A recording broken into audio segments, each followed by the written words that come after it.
You're listening to Garibaldi Red, a Nottingham Forest podcast brought to you by Nottinghamshire Live.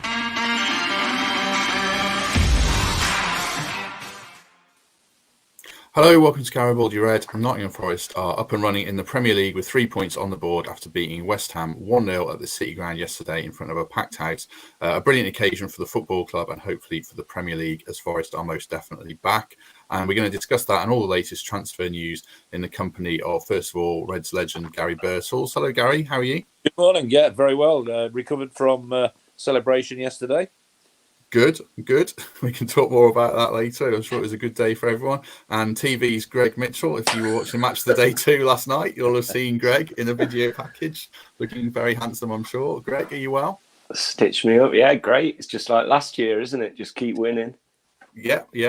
I know. I saw your tweet saying you were, foolish to predict ninth, and obviously you're booking your hotels for Croatia somewhere in, August for Europa League or higher. So that's good. Right. Let's start with Greg. Just on the whole occasion, I know, in fact, both of you were in the Trent now, so at one point before the game, but you were in the city and then you went off to the game. Great day for everyone. What was it like for you, Greg? Oh, it was awesome. Mentioning the Trent Nav, what a place now.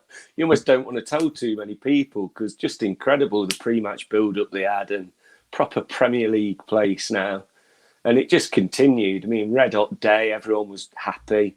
Nobody was... It's funny because you take Twitter for one thing and then you speak to people in real life and it's completely different. And everyone was so positive pre-match.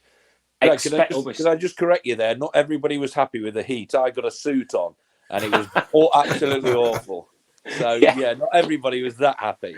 Yeah, I felt for those people, but I was fine. I was loving it. And it just continued into the ground and I thought we looked confident. The atmosphere was incredible. I mean, all the plaudits from Sky and the BBC and all them saying how great it was. And it's just a good day, wasn't it? Proud day to be a Red again. True. I know someone's already commented on this. Richard says, have you said, the camera panned to you, Garry, and you looked fast asleep in the director's box? I'm sure you've been messaged about this. My son sent me a message saying Andy Hinchcliffe said, "Is he asleep?" And I've not had a drink or anything. My mate was up from Southampton. He's a big West Ham fan. That's big thanks to the chairman for getting us in, and allowing him to be there as well. We just went in there. We met somebody early. Went to the waterside, and the atmosphere, like you said, Greg, was absolutely unbelievable. We got there about 11:30, and it was packed at the Navigation at 11:30. Absolutely. The live music was good.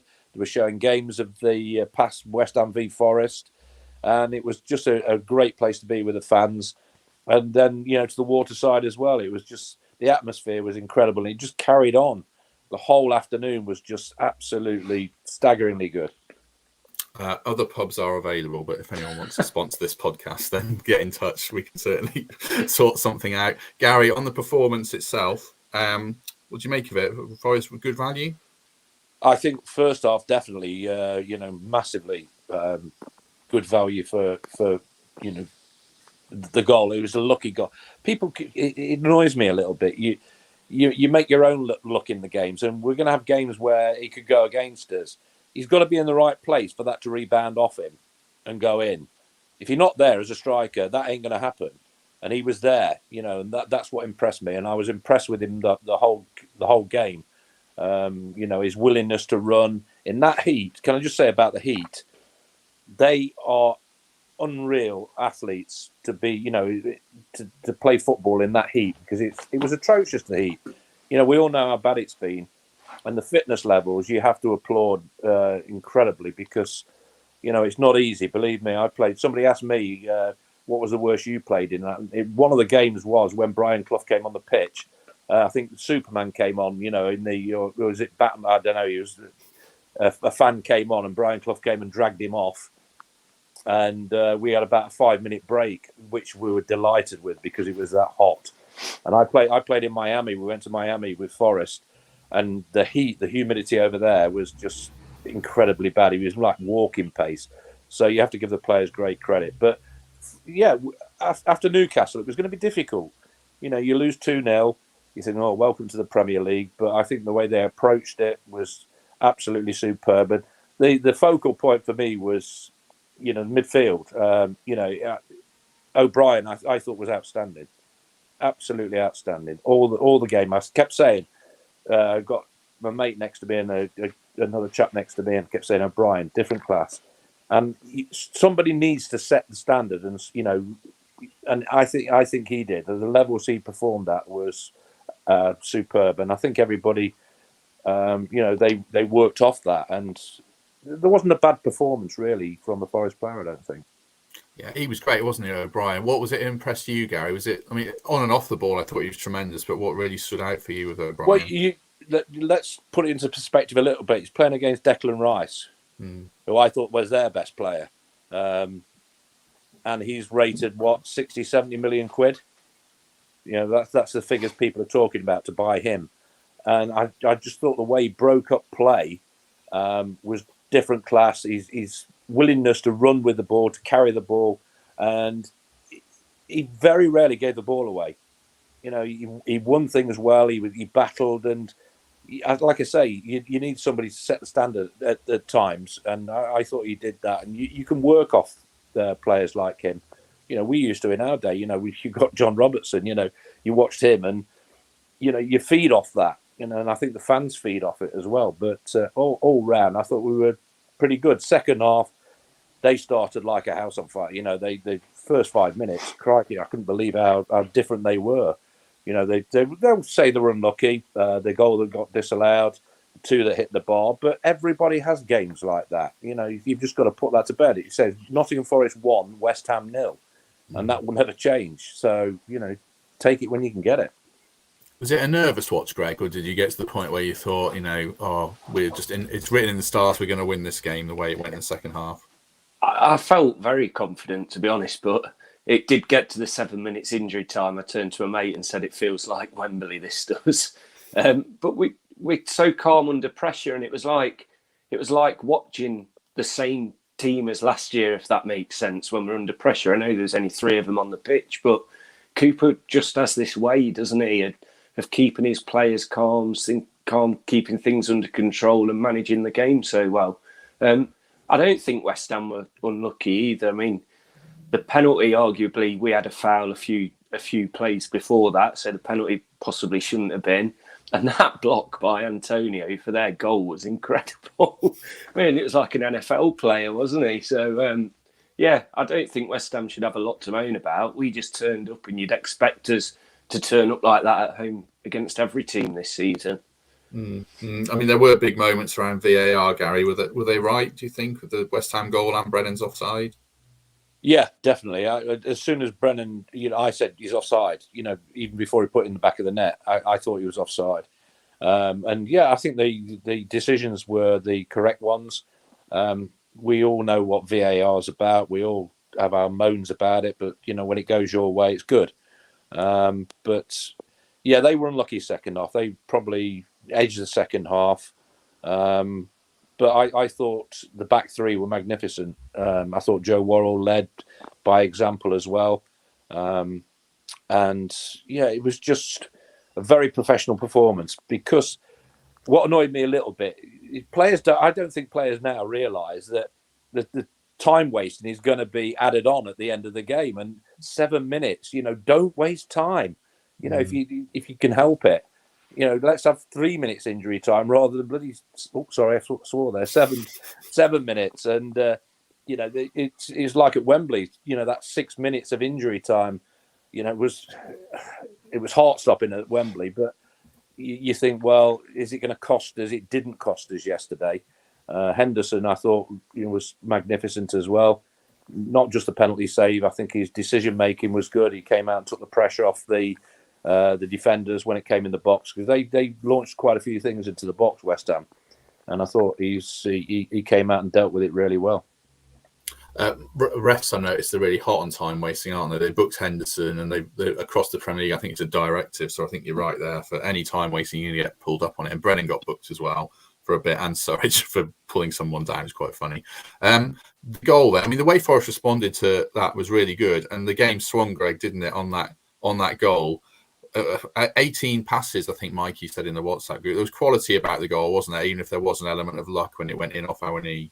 Yeah, it was a great goal. I mean, he was there in the perfect position for it, and we fought for it. I mean, Jesse Lingard did superb. I think O'Brien was the play before that again.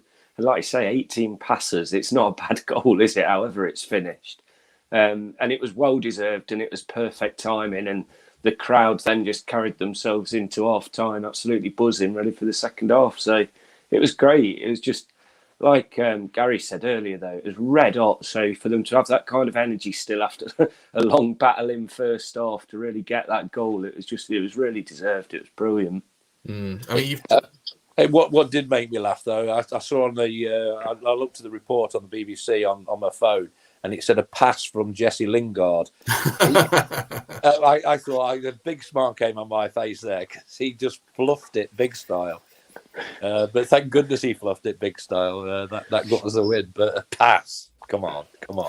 Let me ask you about a couple of those players mentioned there, then, Garry. First of all, you've touched on Awani a bit. From a striker's point of view, what do you make of him? He looks raw, and there are a couple of times you could see Cooper was frustrated with him, but also he's got some, raw attributes as well that are going to make him a real handful this season, aren't they?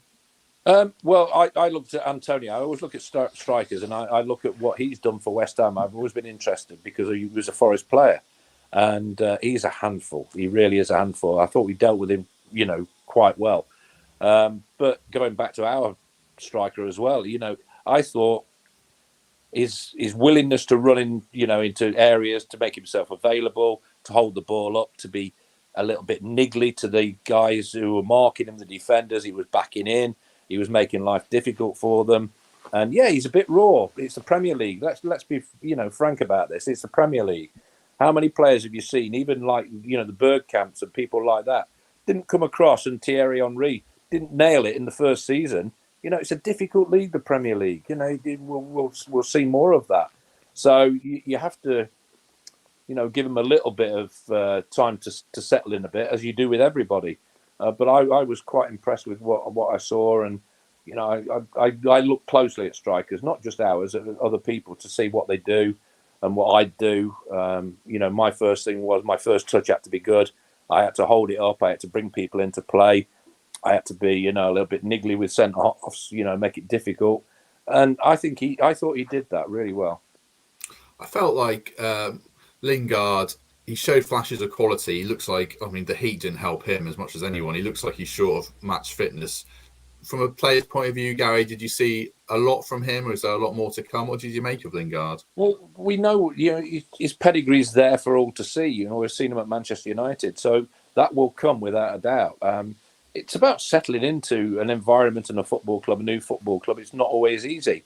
The spotlight will be on him because he's Jesse Lingard. And yeah, it's not always going to go right. But a lot of the time it will go right. And, some of the things you saw him do, it's going to be so productive for the team. And it's, people talking about Brennan as well yesterday. It's a big step up from the Championship to the Premier League. And you don't acclimatise, automatically to that. But we've seen what Brennan can do with Wales. When he played for Wales, he looked comfortable in that situation, and he'll acclimatise and he'll get better without a doubt. I was doing a Facebook Live after the game, and Brennan was getting some stick, and I thought he was all right actually. He had that shot in the first half. He had a really good finish. I can mute you if you want, Garry. You can have a good call. Hang on. No. Okay. He had a really good finish. He was just unlucky. He was a bit offside, or maybe just needs to time the run a bit better. And I thought he stretched West Ham late in the game, second half. What were people saying about Brennan in the stands, Greg, and what did you make of him? I enjoyed watching him. I enjoyed the fact that you could see Taiwo and him are starting to build a little bit of a relationship. He's not going to get as much of the ball, is he? Because the entire team isn't going to get as much of the ball as we had last year. But he did take his disallowed goal very good. And I think he's probably going to be the next person on the score sheet for us. And when that does happen, it'll be exciting to see where he goes.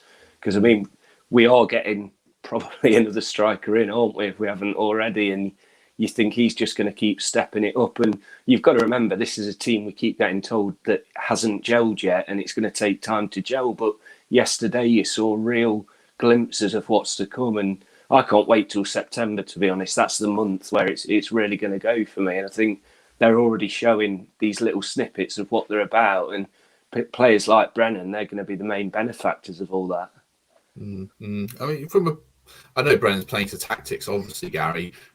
When you're not getting in the game as much, would you like to see Brennan come a bit deeper, or do you like him playing higher, waiting for that chance because he's so deadly?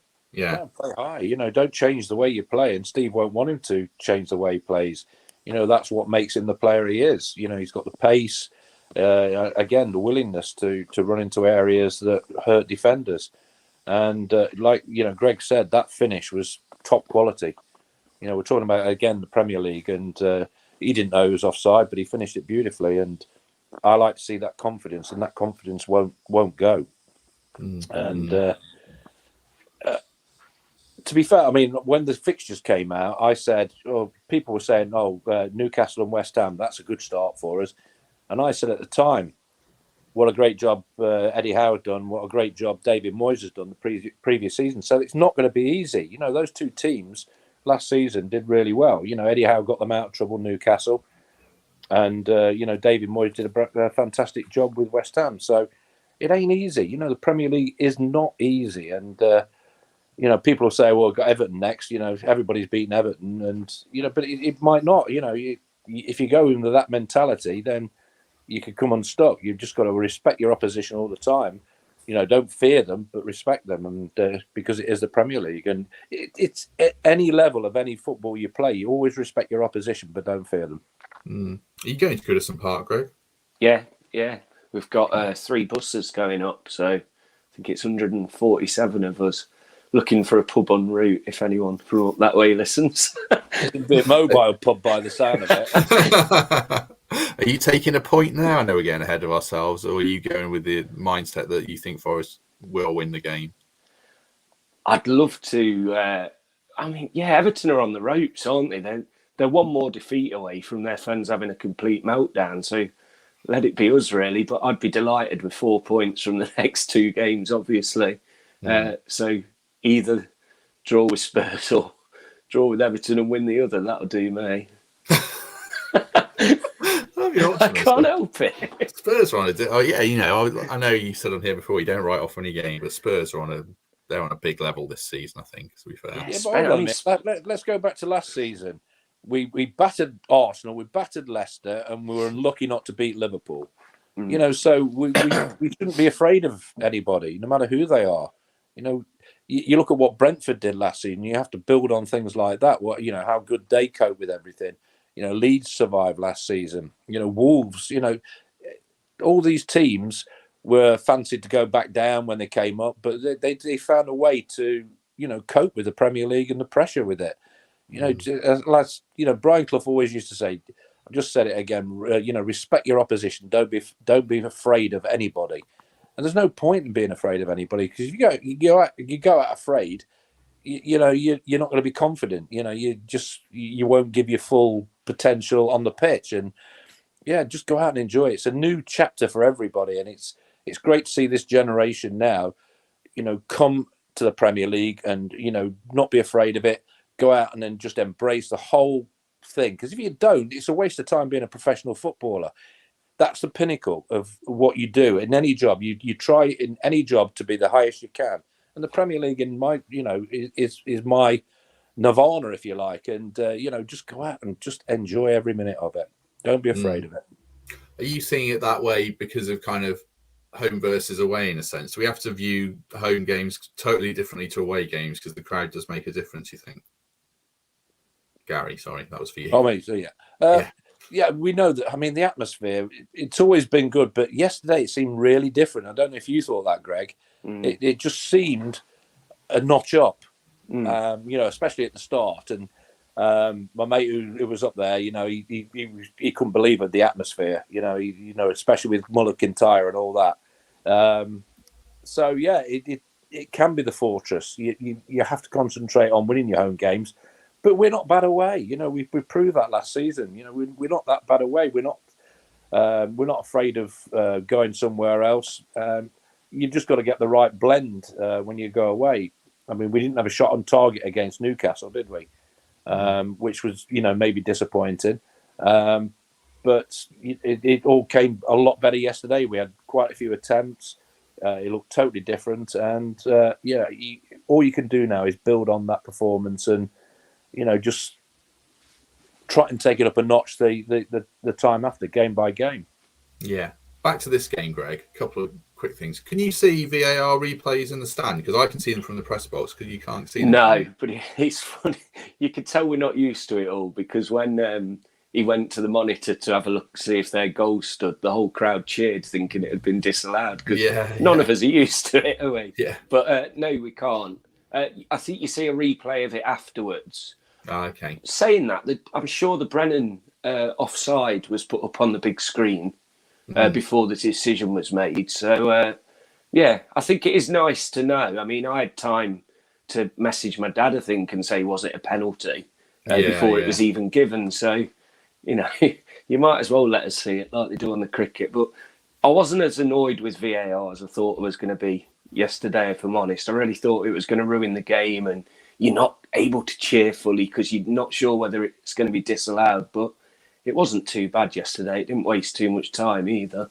And did you think Henderson was going to save that penalty? Was it? I had a nice feeling, because it's at the end where we always save the penalties now, isn't it? And I don't think it was that poor a penalty. It was in the corner, so if he'd have gone the wrong way, he certainly wouldn't have got it. So was he given man of the match by Sky? I know O'Brien got it from Forest. O'Brien was given it, yeah. He was given it from Sky. Okay. Yeah. Well, I mean, Garry, Henderson had some big things to say, and a couple of weeks ago, I think he'd had some pent-up frustration of not being allowed to do interviews for 2 years, and he kind of spilled his soul about how he was treated by Man U. What do you make of that, and do you care if a player backs it up with that kind of performance we saw yesterday? Well, I'll tell you what, about 60,000 Man United fans wish he'd have been in goal for them on Saturday against Brentford. Crikey. I mean, De Gea was just... What was he thinking of the first goal? I mean, I could have saved that at my age. And, then trying to play a pass right in the middle of your 18-yard box, it's absolutely crazy. And I'm sure Man United fans are looking at it and they saw that performance yesterday and think, oh, my word, we've got the wrong one here. I mean, De Gea's he's proved he's a world-class keeper. But, I always, when I was playing centre-half, I always liked a goalkeeper behind me who was vocal and who came and took the pressure off you when the ball came in the box. Not one who stayed on his line or anything like that. And I think he did that yesterday. I thought he took the pressure off the three centre-halves really well. And defenders appreciate that, believe me. Do you feel a bit guilty cheering him, Greg? Or is it a case of the king's dead, long live the king, now Brees has gone? No, not at all. I felt the same about... Spence as well. Nico Williams was fantastic yesterday. There's probably 5 players that could have got man of the match yesterday. That's why I asked. But I mean, I know you mentioned Bryce, but Spence didn't even get in the Spurs squad yesterday. And you think, if we had the choice yesterday, would you play Nico or Jed? And the same with Brees or Henderson. I think I'd choose the current players, if I'm honest. As much as I loved what they did and I loved having them, I'd rather have what we've got now. Onwards and upwards with that. True. Last point I wanted to ask about the game before we move on to transfers is one for Garry about Niakate in the centre of the Forest back three. Well, I thought I had a good game and, looks a real threat from set pieces. But one worry I had, he's playing very tight against strikers. I guess in the Bundesliga, maybe, I don't know, the striker's not as physically powerful, but Antonio did get the better of him a few times. Is that something you'd want him to be wary of, Garry? He did get tight a little bit of the time, but you've got to give Antonio a little bit of credit there because, as a striker, you're trying to back in, you're trying to feel your centre half. And when I played centre half, I tried not to let the striker do that. He was trying to feel where I was, and I'd a couple of 2 or 3 times I can remember him falling over the guy I was marking because he was trying to feel me, and he came off balance and fell over. You can get too tight. I'm sure that was the plan to upset Antonio, and it did. He was getting riled. He was having to go at the referee.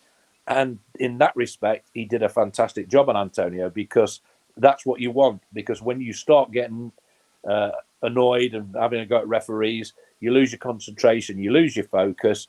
And that's what you do as a centre-half, try and do that to a striker. And, Antonio came off. I did like the applause he got from the Forest fans. I thought that was really classy because he did do a good job for us. But yeah, as a centre half, I think he did really, really well. Yeah, I thought Forrest were good at the back, and Cook came on and did a really good job as well. He did, yeah. Overlook him, he saw it out really well. Right, moving on then, transfers. Signing number 15's come in, Remo Freuler, and it looks like Neil Mopé is going to sign, and there's a lot of talk about Houssem Aouar, I think I've pronounced that right, I Googled it this morning, coming in from Lyon, which will take it to 17. Premier League record, apparently. Yeah, I think so. Yeah, I mean, there's this whole narrative now, the whole doing a Fulham thing, but I'm just going to read out some of the players who were on the bench yesterday, and I don't mean this to be disrespectful to them, but Forest had Ollie Hammond, Lyle Taylor, Alex Might, and Loic Mbeso and Cafu on the bench, along with Hennessy, Cook, and Surridge. A lot of those players, Greg, are not going to be first-team regulars, and players like Might and Mbeso and Hammond probably need a loan. With that in mind, can you see why Forest are going for so many players with the depth they're going to need? Yeah, of course. And we all know this. Every Forest fan's been shouting about it all summer that we're not doing a Fulham, we're not doing this, that, the other. We're rebuilding an absolutely shattered squad.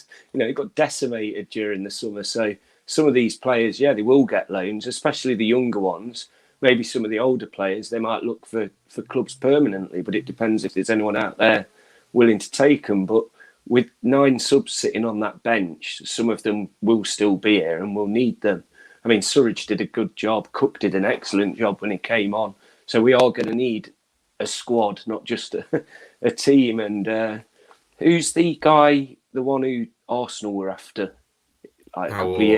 Yeah, I mean, players like that, it doesn't matter how many you sign. If he becomes available and wants to come, you get them because it's going to be an improvement.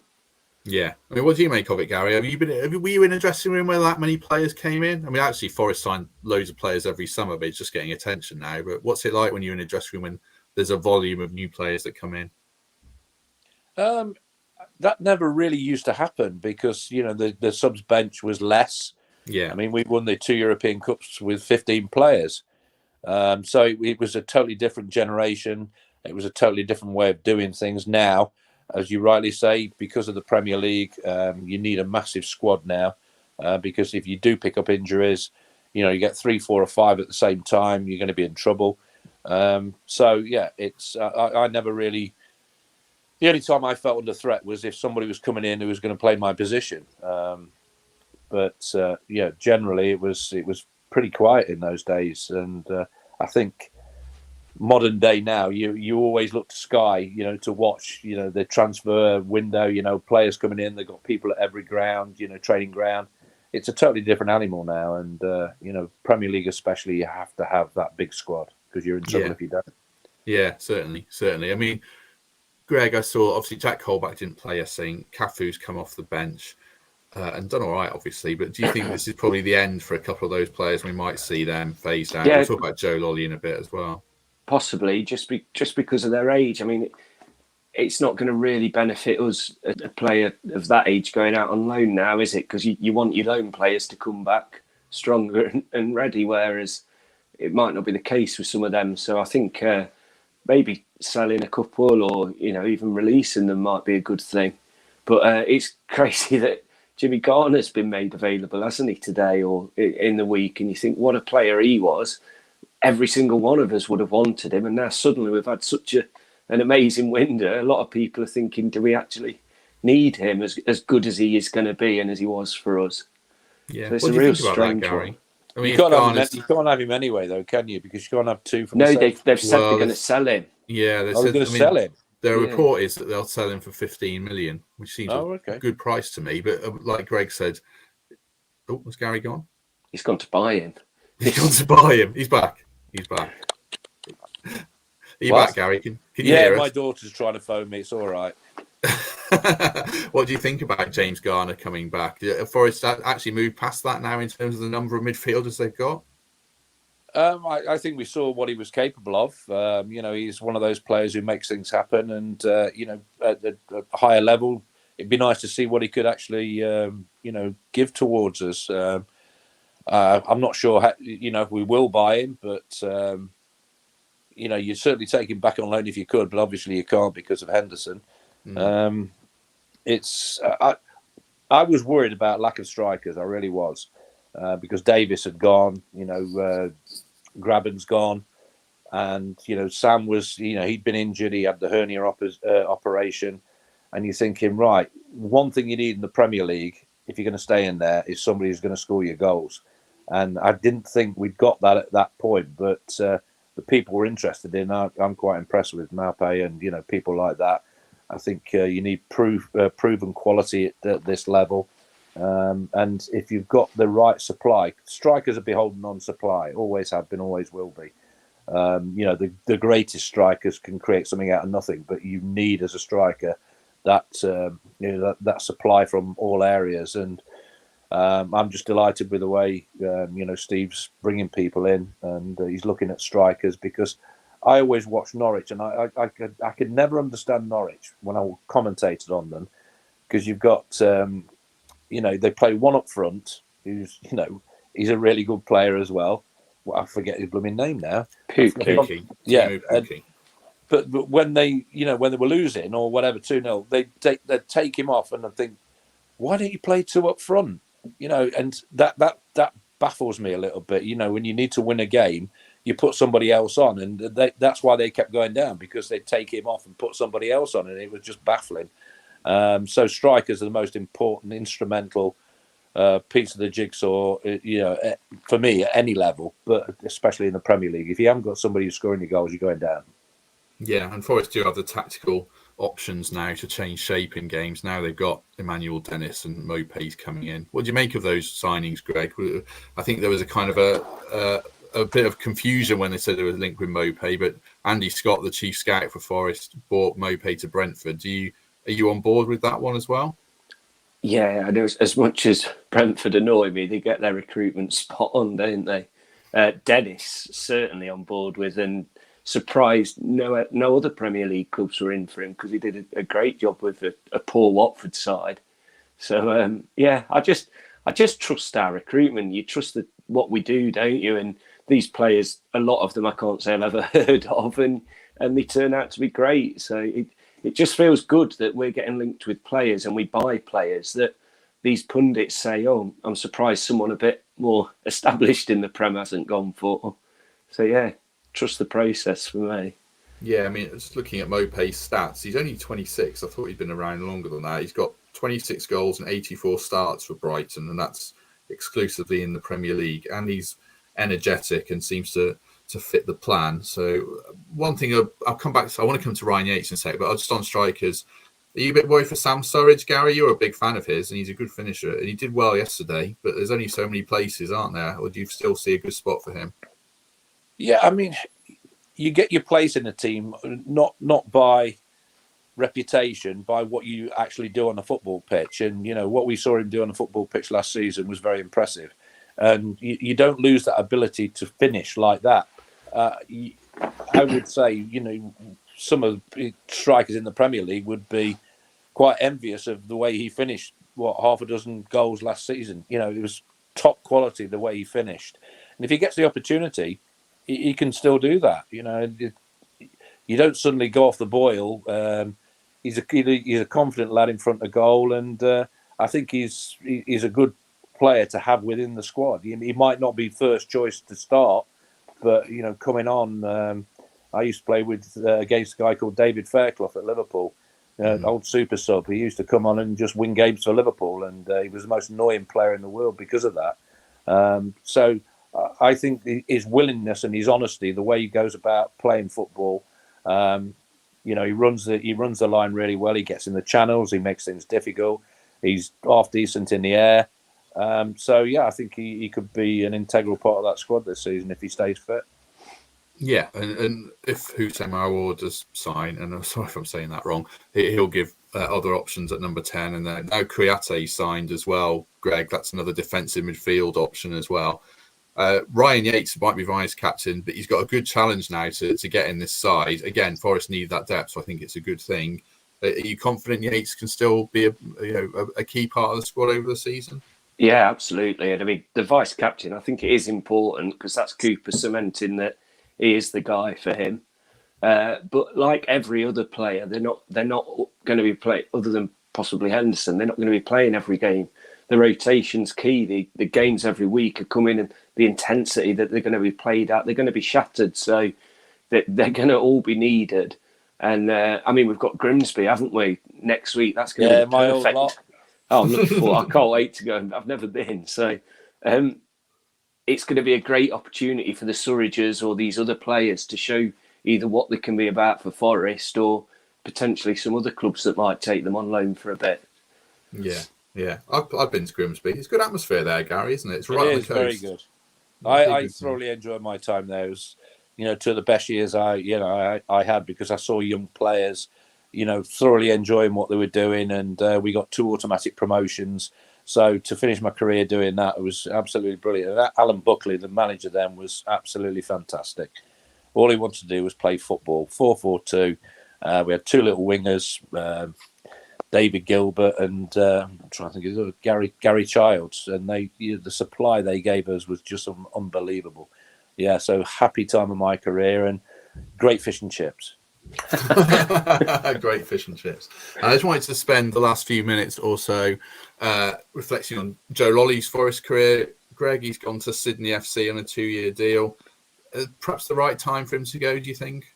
Yeah, I'm really glad for him as well. I mean, this is a lad who gave up on his football career almost at 19, didn't he? Went to university, and then just the projectile has been superb for him, and he's been a great servant for us. You look back at the years we've had Lolley, though, and they're not like the happiest times down at Forest. So, but he'll always be remembered as one of the good guys, I think, by fans. And I'm just delighted he's trying something different, and he'll be one of the top players in Australia, definitely.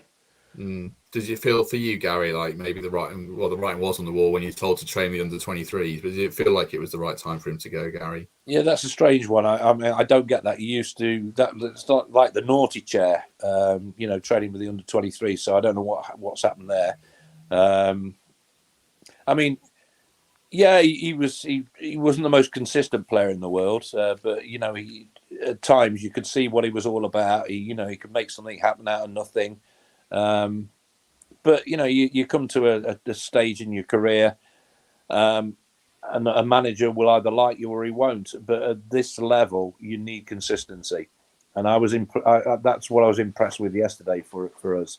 The consistency we showed through the game and the concentration level late on, I was really impressed with, because if you switch off at any level, you're going to get punished. And I just think it's about at that level. It's about.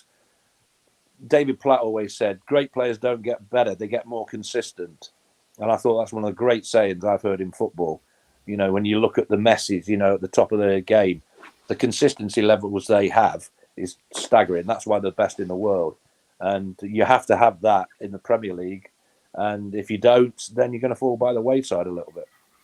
I don't know if the chance was ever there for you, but would you have fancied a couple of years in the sun to end your career instead of ending it at Grimsby? Not that Grimsby's not sunny. No, I mean, I had a chance to go to sport in Lisbon. I went when Keith Birkinshaw was manager. I went for talks over there, and I had a chance to go to Napoli before Maradona. But obviously, they got the better deal there with Maradona than me, and I turned it both down. I got young children at that point in my career.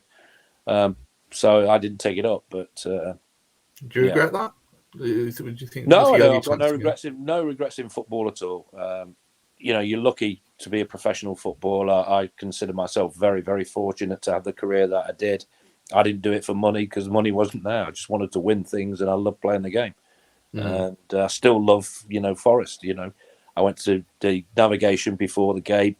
Excuse me, and people said, "I bet you fed up a photographs." People asking you. I said, "No." Crikey, at my age, people still want a photograph and me to sign things. I never turn anybody down. When I went to Wembley, I must have had about 1,000 photographs. It's great because that's my job. It's still my job. I'm still, an ex-professional footballer, and I was lucky enough to win things and play for, my country, Manchester United, Notts County, Grimsby, and I loved every minute of it. And I still love every minute of what happens now. It's not a chore. It annoys me. Some people see it as a chore, ex-players and things like that, and that's wrong to think that. It's still your job. Yeah, I got asked for a selfie before the game, which makes me laugh. But the funny thing is, I've only been asked for 2 selfies before Forest games for this podcast, and it's the same bloke each time who's asked me for the selfie. He wanted another one, which was mad, but Mr. Popular there. Yeah, well, yeah, Greg's a celebrity here now.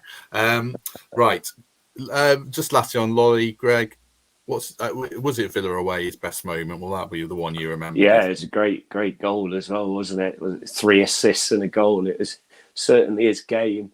But he had many moments for us. And I know injury were bad for him, but he was just a great player, and he got his reward with that day at Wembley, like many of the players did. Be careful how you say great.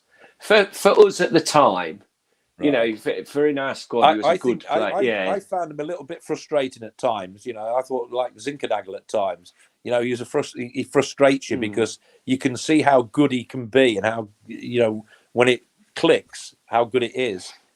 But again, I'm surprised consistency and. I'm surprised he hasn't gone for another season in the Championship. You'd have thought I go back to Huddersfield or somewhere like that where he could really be a good player again. But how old is he, by the way? Don't know. 29, something like that. I'm going to say, why go over there? I thought, like you, Greg, people would be in for him because he, at that level he can do it without a doubt. So, yeah, I think they were. Championship clubs are in for him. Maybe, he struggled with injury, hasn't he? Maybe he thinks. I don't know. Maybe it's an element of self-doubt. I'm speaking for him, but maybe he thinks he'd be a big fish in Australia with the lifestyle, and he doesn't want to diminish his reputation in the Championship. A lot of people would say, hold on, Sydney or Huddersfield? No disrespect to Huddersfield, because you just mentioned Greg. And people say, well, yeah, Sydney is probably a nicer option weather-wise, but yeah. It happens in football. People are going to Bahrain. I don't know what Lewis Graben's doing. Where's he gone? Weird one that is, because he is definitely one of the better Championship strikers. So really strange. True.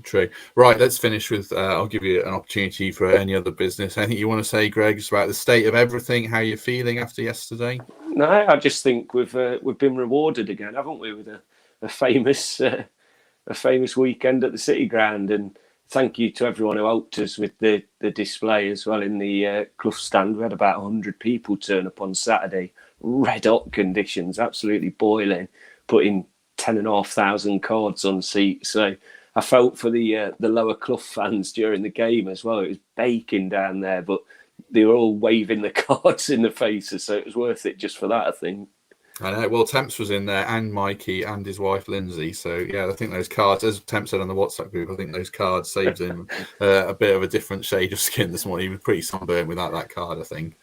Gary, anything you want to say on the state of everything? How you're feeling? The way it's all going? I just want to say, a massive thank you to the owner, Mr. Marinakis, for his continued investment in the club. He was there yesterday with his family. We're very, very, very lucky to have somebody like him who's got a vision of what he wanted when he bought the football club. He wanted them in the Premier League, and he's put his money where his mouth is. He keeps giving, and the amount of money spent has been significant, massively significant. And I just think the recruitment around the club is particularly good as well. From Steve all around the football club, and I think that's so important that you get that right. Not just on the pitch, that you get everything right if you possibly can in all the right areas. And, Forest seem to be doing that on, a big scale. And I'm just delighted with the fact that that's happening because, I think the pressure on our generation, because of what we won, I'm delighted now that a new generation is taking us forward because that's what you want. We don't want to live in the past or anything like that. We want to see the future. And I think the owner's giving everybody a vision of how it can be and hopefully what it will be going forward. And that's got to be fantastic for, and I would think there's a bit of jealousy around, because of, what Mr. Marinakis is putting into the club from other clubs. They see it and think, Mike, look how much they've spent. And, you're just so thankful for an owner who does that and cares. And he clearly does. Do you know? Go on, Greg. Sorry, I was just going to say on that. You look at Man United and what they're going through with the Glazers at the minute. Owners that couldn't care whether they win or lose, and taking money out of the club. there's a clip of our owner yesterday. It was about 80th minute or something, praying and just like living every ball. And, you know, everyone can have an opinion on things, but you're not going to be able to say that bloke does not care and doesn't want us to win, because he looked like a wreck yesterday, exactly how I felt. So it's good to see things like that. And you look at Christian Karambou as well with there. You know, he's involved with Olympiacos, and hopefully, you know, may have a bearing on Forest at some point. You know, fantastic international for France. You know, you like people like that to be involved with what's going on, and you know, he was a player, and you know, any input from people like him, you know, you're thankful for. Yeah, the owner went on the pitch before the game. I don't think either of you would have seen it. It was quite early on. He was kind of, it looked like he was a bit ushered on a bit to me, and he waved to the crowd, and he looked quite sheepish waving back, and I quite like that because he's very unassuming. You know, yes, he's quiet. Which I like. Yeah. He's not, you know, flamboyant or, you know, look at me, you know, I've got all this money. He's just you know, he's an owner of a football club. I think he's proud to be the owner of our football club, and yeah, long may it continue. One last question for you, Gary, just picking up on something you were saying there before we go. Are you sort of happy to pass the baton, in a sense, to the next generation of players? Not that anyone's ever going to forget what you guys did, but is it nice for you, to move on things on and create a new chapter? I'm a Forest fan. My dad used to take me in the children's pen at the Trent End when I was a kid. You know, I actually watched the game against Valencia all those years ago. We played Valencia the other week. And yeah, to be born and bred in Nottingham and play for your hometown teams, you know, I've been lucky to play for both. You know, it makes you so proud. And yeah, we're delighted with what we did. Some managers have, you know, disrespected that in the past for no reason at all, because none of us have ever craved anything. We've just got on with what we do. You know, we can't help winning things. You know, you can't apologise for winning things. But now it's great to see Steve Cooper, who's a top bloke, taking this club forward with an owner we've said. And I couldn't be more delighted that, you know, what's happening and the way it's going forward. And long may that continue, because you know, we've got the right man in charge. It's been a long time, and yeah, let's just hope that the season goes well and we can progress. Excellent. Right. If we're not back later this week, we'll certainly be back on Monday, looking back on the Everton game, where hopefully Forest have picked up at least one more point and hopefully 3. So thanks to everyone who's watched along and comments. There's so many comments in the Facebook section and the YouTube section. I couldn't read any out this week, but I do appreciate it. It's really good of everyone to join us. Greg, thank you very much. Yeah, enjoyed it. Cheers, Gary. Cheers, Greg. Nice to see you again. Yeah, and you. Excellent. No more free adverts for the Trent Nav, but do get in touch. And in the meantime, we shall see everyone soon. Cheers, Matt.